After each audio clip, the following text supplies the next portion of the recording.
గారిని, కె శ్రీనివాస్ గారిని, అదేవిధంగా మా వాడు అని ఏ వేదిక మీదైనా నేను ఇష్టంగా చెప్పే గోరెటి వెంకన్న గారిని, జయరాజ్ గారిని, ఇతర మిత్రులందరినీ, గద్దరాన అభిమానులందరినీ ఆహ్వానించి ఒక మంచి కార్యక్రమాన్ని ఏర్పాటు చేసింది. ఈ కార్యక్రమం వారి కుటుంబ సభ్యులు విమలక్క గారు, మా ఆడబిడ్డ వెన్నెల గారు, వారి కుటుంబం అంతా కూడా ఎంతో కోల్పోయి చాలామందికి కుటుంబంలో గొప్ప పేరు కుటుంబ పెద్దకు వస్తే ఆ కుటుంబాలకు ఎంతో ప్రయోజనం చేకూరుతుంది. కానీ గద్దరన్నకు గొప్ప గుర్తింపు గౌరవం రావడంతో గద్దరన్న కుటుంబం సర్వం కోల్పోయింది.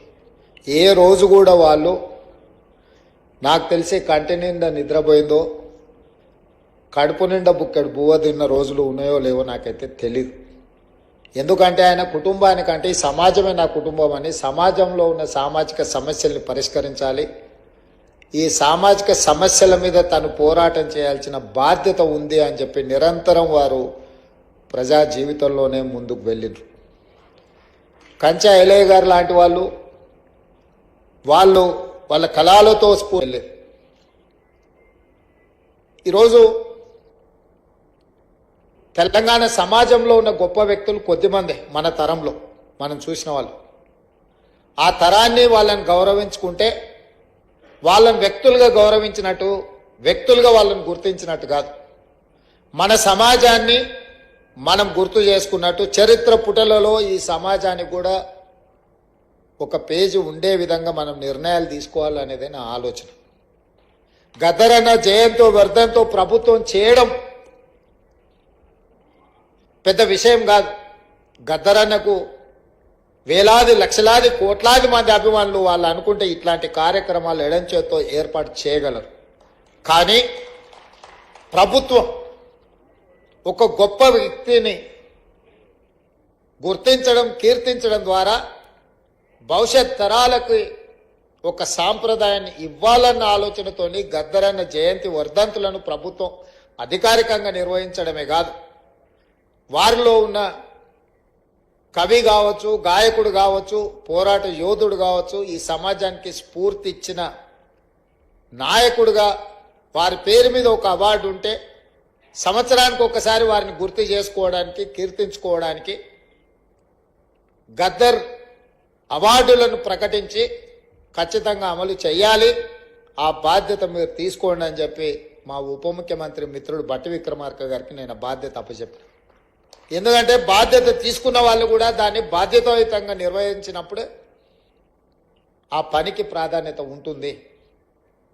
అదేవిధంగా వారు చనిపోయినప్పుడు నాకు బాగా గుర్తుంది, నేను ఎక్కడో ఉన్నా, గద్దరన్న ఆరోగ్యం విషమించింది అని చెప్పి టీవీలలో వస్తే నేను ఒక ఫోన్ చేసి అక్కడ హాస్పిటల్ వాళ్ళని అడిగిన, ఏంది పరిస్థితి అని.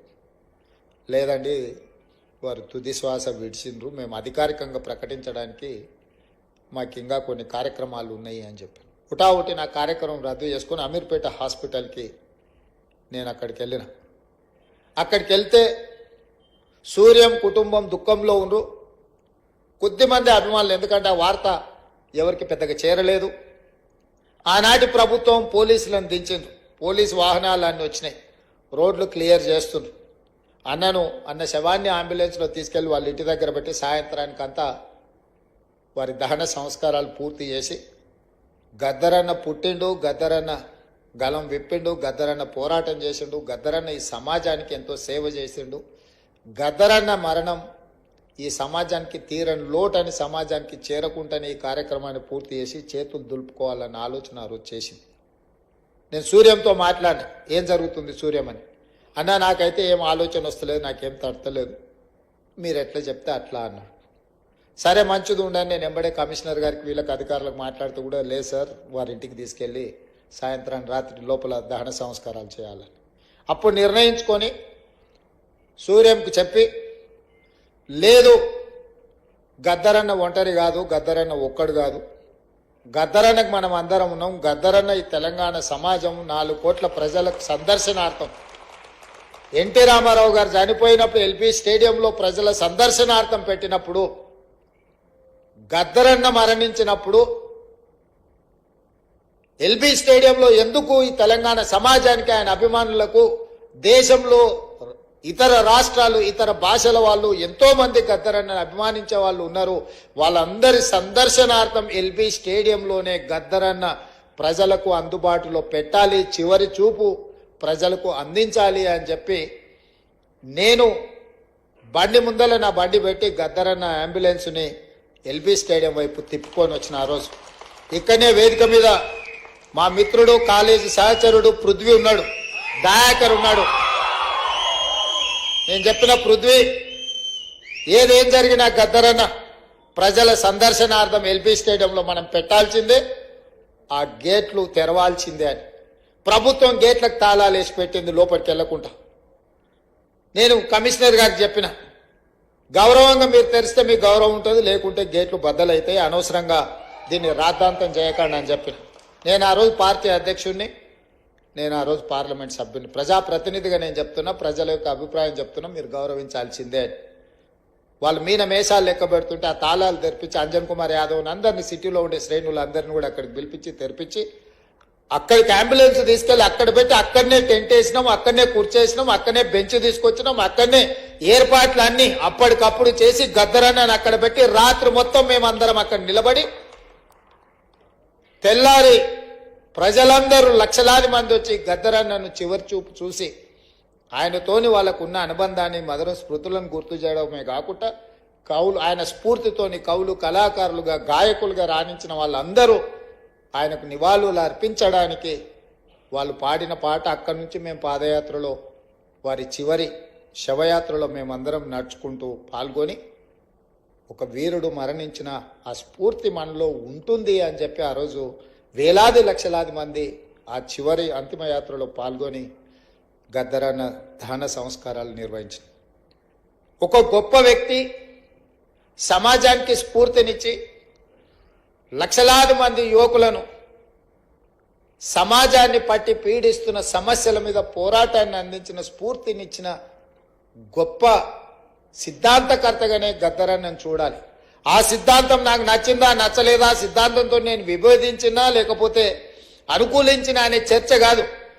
గద్దరన్న ఒక సైద్ధాంతిక కట్టుబాటుతో వారు జీవితం చివరి వరకు, ఆఖరి రక్తం బట్టు వరకు, చివరి శ్వాస వరకు వారు కొనసాగించారు.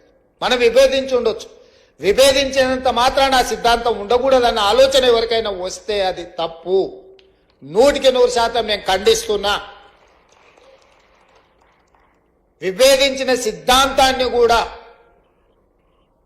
చర్చలో పెట్టడమే ప్రజాస్వామ్యము. ఈరోజు చట్టసభలల్లో అన్ని రాజకీయ పార్టీలతో పాటు అన్ని రకాల సిద్ధాంతాలకు సంబంధించిన వ్యక్తుల ప్రాతినిధ్యాన్ని డాక్టర్ బాబాసాహెబ్ అంబేద్కర్ గారు అనుమతి ఇచ్చిండ్రు అని అంటే ఆ స్ఫూర్తితో ముందుకు వెళ్ళాలి. అందుకే కేంద్ర ప్రభుత్వం పద్మభూషణ్, పద్మశ్రీ అవార్డులను ప్రకటించాలని రాష్ట్ర ప్రభుత్వాన్ని తెలియజేసినప్పుడు వ్యక్తిగా కాదు, తెలంగాణ రాష్ట్ర ప్రభుత్వంగా ఈ భారతదేశం యూనియన్ ఆఫ్ స్టేట్స్ ఏ ఒక్క వ్యక్తి యొక్క రాజ్యం కాదు, రాజ్యాధికారం కాదు. ప్రజలు ఎన్నుకున్న ప్రజా ప్రభుత్వాలు, రాష్ట్ర ప్రభుత్వాలు కూడితేనే కేంద్ర ప్రభుత్వం. రాష్ట్రాలుగా ఎవరికి వాళ్ళం విడిపోతే కేంద్రం అనేది మిథ్య, కేంద్ర ప్రభుత్వం అనేది మిథ్య. ఆ వ్యక్తులు గుర్తుపెట్టుకోవాలి. రాష్ట్రాల కలయికనే కేంద్రము ఈ దేశం. రాష్ట్ర ప్రభుత్వాలకు సంబంధించిన మేము ప్రభుత్వ అభిప్రాయంగా మా తెలంగాణ సమాజాన్ని, ప్రజలను స్ఫూర్తిని అందించి గొప్ప ఆదర్శంగా నిలబడ్డ వ్యక్తులకు అందించే పద్మభూషణ్, పద్మశ్రీ అవార్డు ఇవ్వవలసిందే. దానికి ముందు వరుసలో ఉండేవాడు గద్దరన్న. వారితో పాటు చుక్కా రామయ్య గారిని, అందేశ్రీని, మిత్రుడు గోరెట వెంకన్నను, జయధీర్ తిరుమలరావు గారి పేర్లు నేను ప్రతిపాదించిన. ఇందులో ఏ ఒక్కరూ మా పార్టీ కార్యకర్త కాదు, నాయకుడు కాదు, కాంగ్రెస్ పార్టీ సంబంధం లేనోళ్ళు. మిత్రుడు గోరెట వెంకన్న ఇప్పుడే చెప్పాడు, నాకు కొంచెం ముఖ్యమంత్రి గారిని చూస్తే ఏందో ఈ వేదిక మీద ఉన్నా ఉండకపోయినా ఎట్లా 14 నెలల్లో ఏ రోజు కూడా గోరటెంకని వచ్చి నన్ను అడిగింది లేదు, నన్ను కలిసింది లేదు. అయినా వారి సమాజానికి అందించిన సేవల్ని దృష్టిలో పెట్టుకొని వారికి కూడా తెలియదు నేను లేఖ రాసిన సంగతి. నాకు తెలిసి పత్రికలలోనే మాట్లాడినప్పుడే వారికి ఏదైనా ఐడియా వచ్చిండదు. వారికి సమాచారం కూడా ఇవ్వలేనే. నేను నా బాధ్యతగా భావించిన, నాతోని విభేదించినా సరే లేదా సమాజం కోసం వాళ్ళు నాతోని విభేదించినా ఇంకోరితో విభేదించినా అనే దానికంటే 4 కోట్ల తెలంగాణ ప్రజలతో వాళ్ళు ఉన్నారు. ఆ ప్రజలతో మమేకమైన వాళ్ళను గుర్తించాలి, వాళ్ళని గౌరవించాలి అన్నదే ఆలోచన. నాతో ఉంటేనే ఇస్తాం, నాతో లేకపోతే ఇవ్వమనే విధానం మంచిది కాదు అని బలంగా నమ్మి వాళ్ళ పేర్లు ప్రతిపాదించిన. నేను ఈరోజు ఇక్కడికి వచ్చిన గద్దరన్న అభిమానులను వేదిక మీద ఉన్న పెద్దలు నేను అడుగుతున్నా, నేను ప్రతిపాదించిన గద్దరన్న కావచ్చు, చుక్కా రామయ్య గారు కావచ్చు, లేకపోతే అందశ్రీ గారు కావచ్చు, జయ జయ హే తెలంగాణ అందించిన అందశ్రీ గారు కావచ్చు, గోరెట వెంకన్న కావచ్చు, జయధీర్ తిరుమలరావు గారు కావచ్చు, ఎవరు ఎందులో తక్కువ అని నేను అడుగుతున్నా. పక్క రాష్ట్రంలో 5 మందికి ఇచ్చిండ్రు. ఆ 5 మంది కంటే ఈ 5 మంది ఏమైనా తక్కువనా? ఈ సమాజానికి మా వాళ్ళు ఆదర్శంగా లేరా?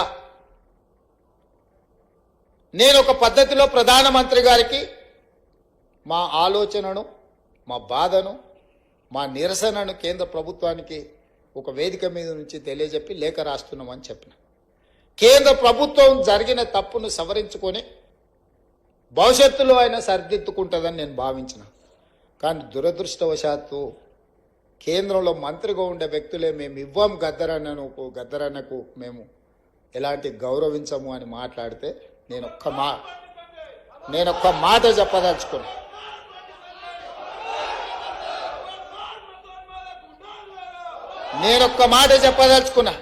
మళ్ళొక్కసారి మీరు మీ పార్టీ గద్దరన్నకు వ్యతిరేకంగా గద్దరన్న గౌరవాన్ని కించపరిచేటట్టు మాట్లాడితే మీ పార్టీ ఆఫీసు ఉన్న ప్రాంతానికి గద్దరన్న పేరు పెడతా.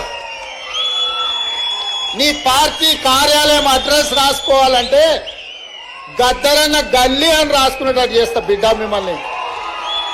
మీరు అనుకోవచ్చు ఏం చేస్తాడు ముఖ్యమంత్రి, అవార్డులు మా దగ్గర ఉన్నాయి కదా, పద్మభూషణో పద్మశ్రీ ఇచ్చేది మేం కదా అనుకుంటున్నావు. కానీ నీ పార్టీ ఆఫీసు గద్దరన్న రాష్ట్రంలో ఉంది, ఆ సంగతి మర్చిపోవద్దు. నీ పార్టీ ఆఫీసు ఉన్న ప్రాంతానికి ఆ కాలనీకే గద్దరన్న పేరు పెడితే అప్పుడే పేరు రాసుకుంటావు.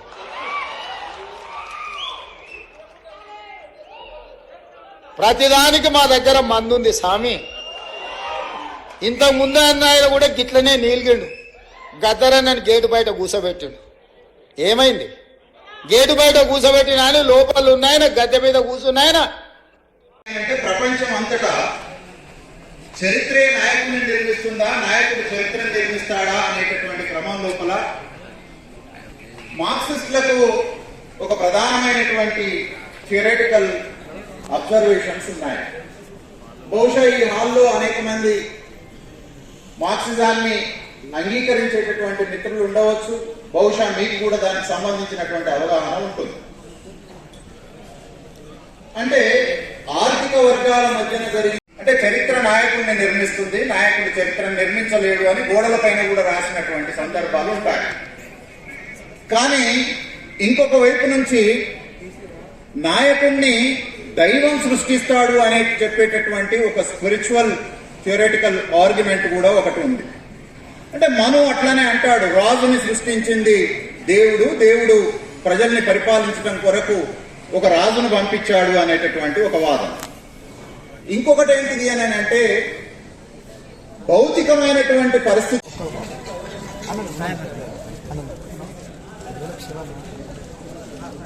సరికి ఇక్కడ ఆగరా